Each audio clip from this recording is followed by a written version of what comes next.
El invitado de la noche, y ya lo paso a saludar, es el ingeniero Carlos Daniel Snope. Ingeniero, bienvenido, gracias por aceptar la invitación. Le aclaro a la audiencia que el ingeniero no va a ningún programa, nada. Le cursamos la invitación, accedió, y para nosotros, le vuelvo a decir, le agradezco, ingeniero, de que esté esta noche acá con nosotros. ¿Cómo está? Un gusto estar acá con usted y con los oyentes y con los televidentes suyos. En rigor de verdad no soy muy afecto últimamente porque, claro, cuesta un poco insuflar optimismo frente a las circunstancias que estamos viviendo en la Argentina, ¿no? Y entonces prefiero, digamos, tratar de estar lo menos posible. Pero su programa no podía dejar de venir porque sé de su amor por Jujuy, su interés por las cosas nuestras, por las cosas de la Argentina, por los problemas sociales que estamos viviendo, así que no podía dejar de venir. Por eso dije a su producción cuando recibí la invitación que se iba a estar acá. Y acá estamos. Gracias. Para hablar de lo que usted quiera. ¿Se esperaba esto?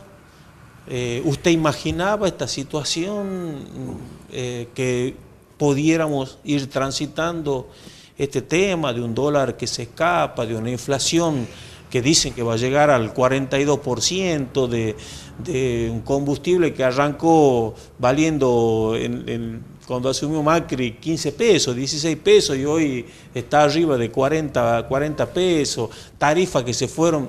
Digo, ¿imaginaba este escenario, ingeniero? Mire, a ver, vamos a tratar de no ser tan pesimistas y tratar de ser lo más objetivos posible, ¿no? Salir un poco de la... el rigor de verdad, uno sabe que cuando uno olfatea, que cuando, sobre todo los que hemos estudiado economía política, ¿no es cierto?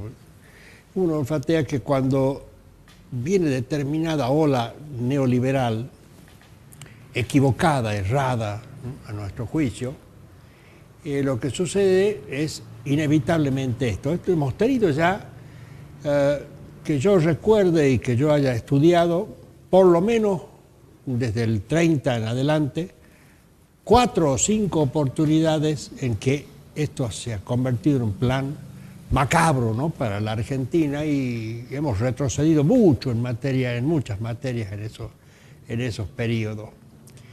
De manera que uno, cuando conocía el paño, veía a quienes andaban dando vueltas, o podía incluso adivinar detrás de sus palabras qué es lo que le ocultaban a la gente, ¿no es cierto? Y yo miraba y le decía a muchos compañeros, mirá, esto viene mal. Tanto es así que le voy a hacer una confesión pública que no he hecho nunca todavía.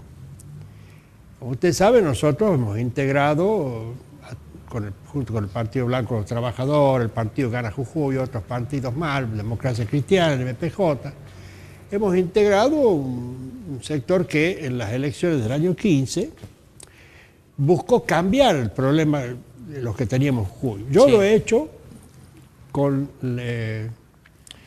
un doble motivo, llamémosle. Uno de los motivos era que se estaba destruyendo el peronismo desde el peronismo, mejor dicho, desde lo que decían que era peronismo. Sin duda. ¿Y por qué destruyendo? Porque claro, cuando hay estas cosas que usted mencionaba, bolsos y cosas, y cuando además de eso hay inutilidad para hacer las cosas, y preocupación, en cambio había preocupación por los problemas de cada uno, ¿no es cierto? Y se veía claramente que había un enriquecimiento enorme de algunos que, no quiero decir tanto como que andaban sacando el dedo gordo por la punta de la alpargata, ¿no es cierto?, que aparecieron después con zapatos de cabritilla, pero casi, en algunos casos. Otros que se salvaron, ¿no es cierto?, en medio de la vorágine, porque ya estaban ahí, como el caso del presidente Macri, que ganó la elección en la capital y se salvó de la cárcel por evasor impositivo y por contrabandista. Todavía el proceso está ahí. Claro. seguramente cuando ya no sea más presidente... Habrá algún bonadío que se acordará de eso. Sí, habrá, claro, bonadío y un par de fiscales por ahí. Claro, ¿no es cierto? Porque así era. Así es. Lamentablemente no debiera ser así. No, por supuesto, pero es así. Pero no quiero ser pesimista, digamos. Pero lo cierto es que en ese momento quienes estudiamos la economía veíamos las señales claras de a dónde pensaban ir. Entonces, ¿yo qué hice? Es la primera vez que lo confieso, y menos en público. En las elecciones que había una doble vuelta, ¿se acuerdan? Sí. Bueno, a Massa le faltó... En Jujuy ganamos. Sí, sí. Massa ganó en Jujuy, pero en el orden nacional le faltó para llegar. Y quedó, digamos, la pelea entre Macri y Scioli. Bueno, yo volví a votar a Massa. Que me perdone el señor y que me perdonen los oyentes. Pero un voto nulo. Es un voto nulo, pero por lo menos no lo voté a este Había convicción política. No lo voté a este individuo. En la parte de la nación, claro. Me refiero. Parte provincial, Sí, seguimos claro. apostando, digamos, a que podía andar las cosas de una manera más racional, más razonable, ¿no? Así que seguimos apostando a Cambia Jujuy. Sí, sin duda. En fin, en ese momento. Bueno, o sea que no me agarra de sorpresa el tema. Tengo la desgracia de haber estudiado economía política, además de ingeniero civil, que es mi profesión, mi título y demás, doctorado en ingeniería civil soy. Somos 4 o 5 nomás en Jujuy, dicho sea de paso, los demás son todos ingenieros de seca, ¿no? Pero no importa, eso no tiene nada que ver. Además de eso estudié después economía política, ya de grande, ¿no? Y no sé si tenemos la suerte o la desgracia, porque claro, en la Argentina estudiar la economía, uno mira los números Claro. y ya se da cuenta de qué es lo que está pasando. Si además uno tiene la sensibilidad y la suerte de poder recorrer su lugar, ¿no es cierto? Y la Argentina, como me pasa a mí, sigo yendo a todas partes de Jujuy, sigo teniendo la visión clara y contundente parecida a la que usted recién señalaba ahí, ¿no es cierto? En unas partes más, en otras partes menos, que es terriblemente dolorosa. Entonces, por eso digo que no sé si es una suerte haber estudiado economía o una desgracia. Porque a lo mejor uno si no estudia no sabe qué pasa, y Claro. ya se arreglará, no sé. Ahora, yo creo que realmente, si bien tengo la suerte de no haber votado, ¿no es cierto? O sea, no ser corresponsable de esa partecita chiquita, sí tengo la obligación de procurar hacer todo lo que pueda, y sigo haciéndolo, para que los compañeros y la gente, en fin, con la que uno habla, entiendan cuál es la problemática que está viviendo la Argentina, porque manejan tanto la prensa en Buenos Aires. Tienen un asesor extranjero incluso, ¿no es cierto? Que resulta que gana una fortuna, que le pagamos todos los argentinos. Tengo ahí los documentos que me llegan de los amigos de Buenos Aires, me llegan los documentos en donde están los contratos que pagan todos los argentinos, del erario público nacional, para que el tipo invente un montón de cosas. Claro. Mentirillas para que Claro. mientan a lo mismo que le pagamos. Claro, exacto. Es una cosa terrible. Bueno, en fin, la cuestión es que esta mala suerte de estudiar los números nos lleva a conclusiones como la que le voy a decir en este momento. Todos creen que hay mala praxis en el gobierno. Y es cierto, porque hay algunos que son realmente inútiles, ¿no? Pero en rigor de verdad, lo que están haciendo es un plan preconcebido. Es una manera de ver las cosas, a nuestro juicio, terriblemente errónea, porque ha fracasado en numerosas oportunidades en Argentina. Cuidado, no estoy defendiendo esto de que, bueno, en fin, tiremos para arriba y todo el mundo que reciba sin hacer nada. No estoy defendiendo eso. No, yo soy peronista de Perón, no de Kirchner, ni de la Cristina, ni de ninguno de esos. No, siempre lo he dicho, se lo he dicho a ellos, incluso. No, pero ellos reconocen que no son peronistas. Bueno, claro. ha quedado marcada. Y Perón decía, de la casa al trabajo, del trabajo a casa, ¿no es cierto? En alguna oportunidad que hacía falta, en otra oportunidad decía, hay una sola clase de hombres, los que trabajan, ¿no es cierto? En fin, ahí podríamos estar toda la noche repitiendo frases que nos muestran que no era cuestión de paliar así, tirar nomás. No, eso es una mentira, eso de que había que hacer. Ahora, cuando hay una situación grave, cuando hay una situación que amerita, entonces hay que hacer el esfuerzo todos para ayudar a que los otros puedan salir a flote. ¿Cómo? Y bueno, dándoles estudios, por ejemplo, no queriendo liquidar las universidades públicas, sino acrecentándolas, ¿no es cierto? Dotándolas de los recursos. Mire, cuando yo presidía la Comisión de Presupuesto y Hacienda, casi en términos constantes, no como ahora que esos números que dan no son constantes, sino son destruidos por la inflación, digamos.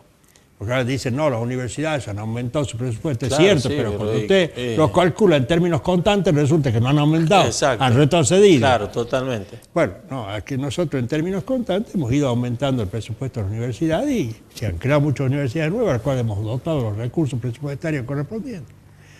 Porque claro, cuando usted tiene una masa muy grande de gente que puede acceder al estudio y a la capacitación, seguramente van a salir de allí muchos más individuos que van a hacer para sí y para los demás.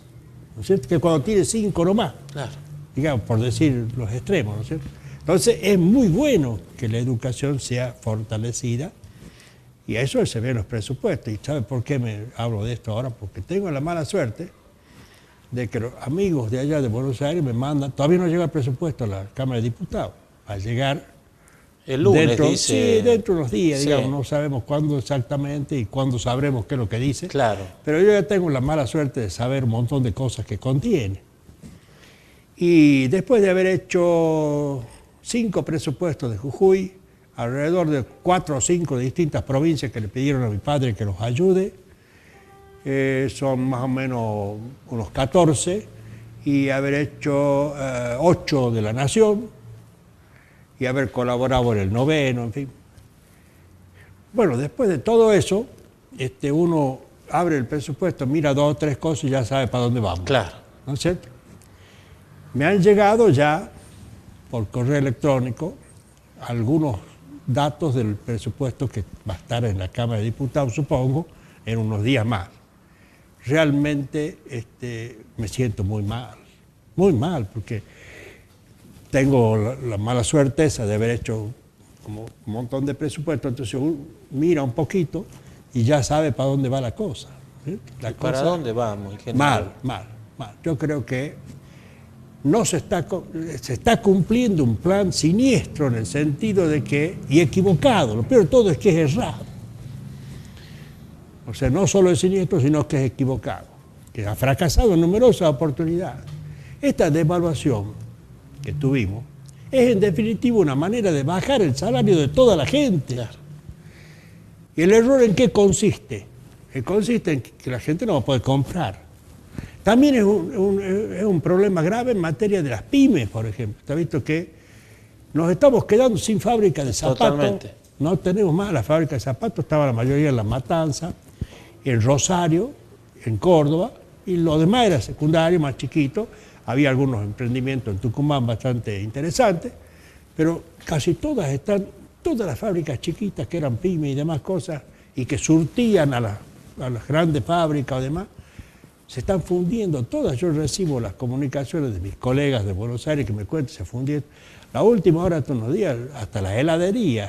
Hay una cadena de heladería nacional que se fundió. Sí.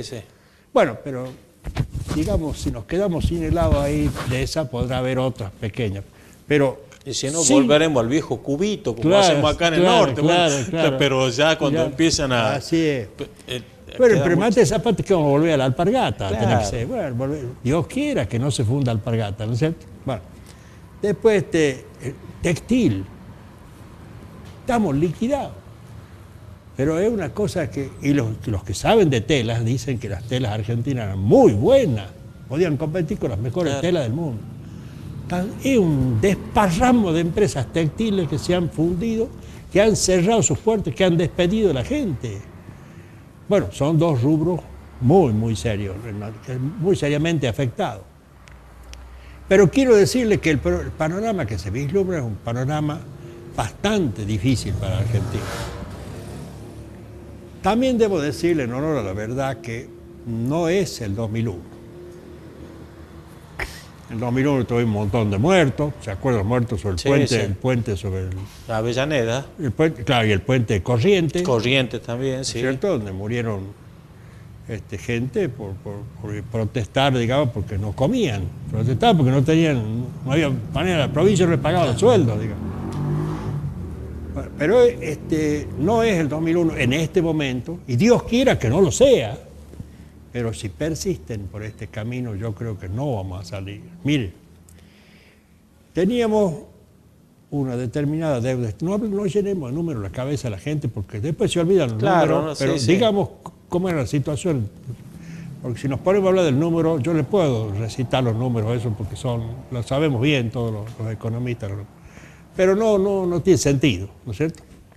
Digamos así que teníamos una deuda externa infinitamente más chica que la que hoy tenemos. Era el Club de París y eran los muchachos estos tenedores de bonos. Claro.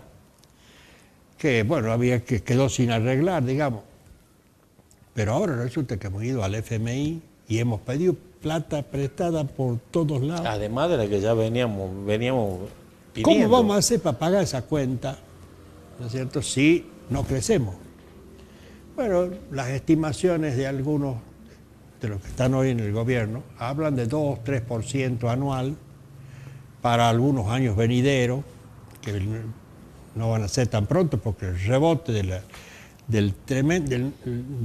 mejor dicho, el efecto de la caída de la producción hoy y del PBI per cápita de hoy va a transmitirse al año que viene también, así que estarán hablando del 2020 para adelante. Sí, ¿no? Dicen que este año va a cerrar con un saldo negativo de 2,3 y están... No, más.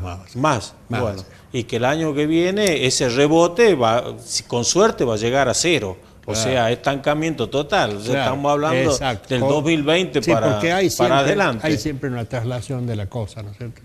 Bueno, lo cierto es que yo creo que durante muchos años, aunque crezcamos al 3% o 4% anual, como dicen, no nos va a alcanzar ni para pagar la cuenta.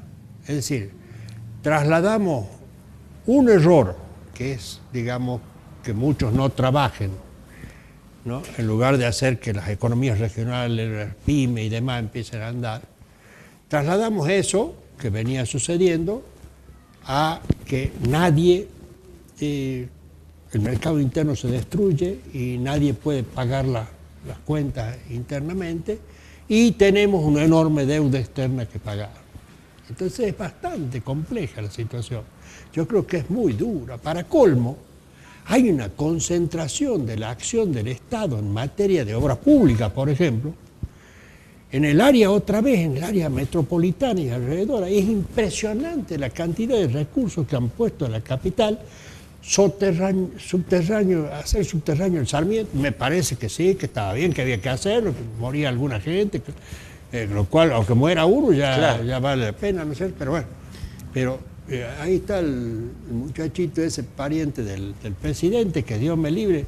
Bueno, la cantidad de obras que le han nacido, se ha comprado una tunelera. Y entonces están inventando hacer túneles por todos lados. Es increíble. Claro, una fortuna la tunelera. La han traído de afuera, por supuesto. Pero dice que ellos no tienen nada que ver con la patria contratista, ¿no? No, bueno, no es algo, nada que ver eso. Y resulta que en el interregno, no quiero hablar solamente de lo que nos pasa con el tabaco, porque si no parece que yo soy fanático del tabaco de Jujuy. No soy fanático, sino que el tabaco come a mucha gente. Claro, sin duda, es el tema. Bueno, está muy mal la situación. Pero fíjese, voy a hablar del vino, por ejemplo. Mire, los mendocinos tenían un reintegro a las exportaciones, que era una suerte de aliciente para exportar más, para la búsqueda de nuevos mercados y demás cosas. Es algo inaudito que los chilenos exporten más vino que la Argentina. Cuando usted va y llega a un concurso, un vino argentino y el vino de la misma cepa chileno y gana el argentino, claro, ¿no es cierto? Entonces, y además, no sé, será el gusto particular, yo no soy muy afecto al vino, tomo muy poco, Pero digamos que me gustan los vinos que nosotros hacemos en relación a los vinos de Chile. No, Claro. nada que ver con los hermanos chilenos, yo los quiero mucho, soy muy amigo de muchos de ellos, pero no tiene, lo cierto es que esto es así. Bueno, entonces había un incentivo a la exportación. Ahora esto se ha convertido en una retención, o sea, al revés, han hecho una retención para la exportación de vino, estamos todos locos. Lo mismo pasa con las, no tienen retención, pero le han quitado los incentivos a las exportaciones del Alto Valle del Río Negro. Acá en Jujuy, usted ha visto lo que nos está pasando con el Fondo Especial del Tabaco. Y cada vez se lo quieren agarrar más y agarrar más y agarrar más.